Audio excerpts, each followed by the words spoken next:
So today I just want to explain to you why I've now purchased the Panasonic Lumix GH5 after raving about the Lumix G80 or G85 for the last year or so.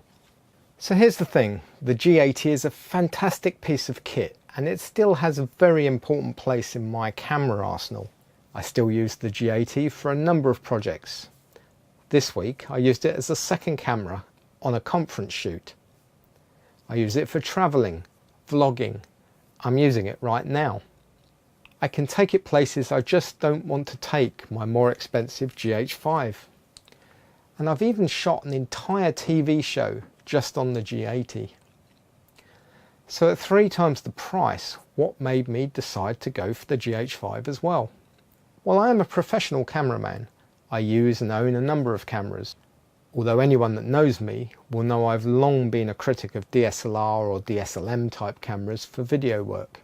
But these latest crop of 4K cameras have really changed my mind.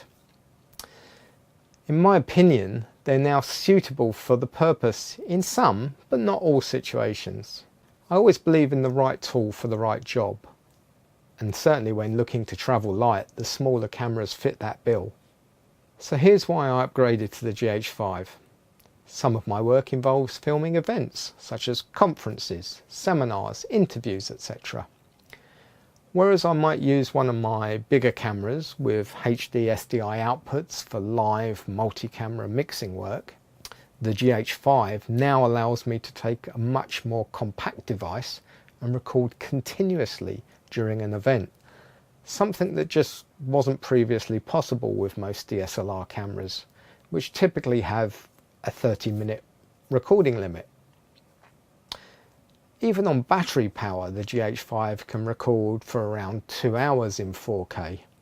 The G80 is great, but it can still be a huge problem when filming a presentation that goes on for longer than that 30-minute limit. Another benefit of the GH5 are the dual card slots for recording.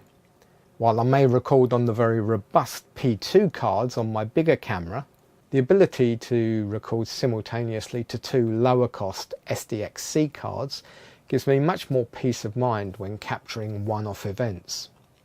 SD cards can fail, and this allows for an instant backup in the camera while filming. The XLR audio block accessory for the GH5 allows for very high quality professional inputs and control of the audio levels to much the same degree as my P2 camera. And with the higher quality preamps and recording capabilities of the GH5, I can use radio mics, an XLR feed from a sound desk, or even a phantom powered shotgun mic and take 2 channels of audio directly into the camera in sync with the video, ready for editing straight away. Obviously the high quality recording capabilities of the GH5 have been talked about at great length, with up to 400 megabit intra-frame recording in 422 10-bit 30 frames per second in 4K in camera, and even higher externally should it be needed. I can record vlog, and I can use wireless remote control from my iPhone without even needing to buy any additional kit. The other benefits of both the G80 and G85 include being able to travel very light with a minimal amount of kit, smaller tripods, etc. and shoot footage in places where my bigger camera just would draw too much attention or require a permit to use it. So to summarise, I still use my bigger cameras where the job requires it. In fact, I'm looking at upgrading my broadcast camera to 4K as well. But more and more I'm finding that the smaller kit does the job for me to a very high standard. In fact, some of my clients are even asking me if I can bring a smaller kit where the space is tight, or where they just feel the interviewees will find it less intimidating.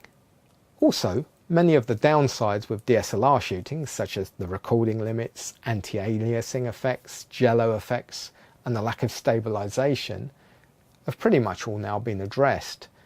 And right now I actually get better recording quality from my GH5 than I do from my HD broadcast camera. Working with my GH5 and the G80 as a B camera works very well for me too. So would I recommend the GH5 over the G80? Well, that all depends what you need to do with it.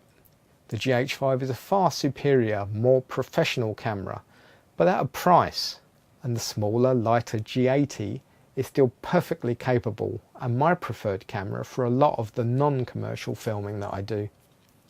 I hope you found this useful. If you have any questions or comments, do please leave them below, and consider subscribing and checking out some of the other content on my channel.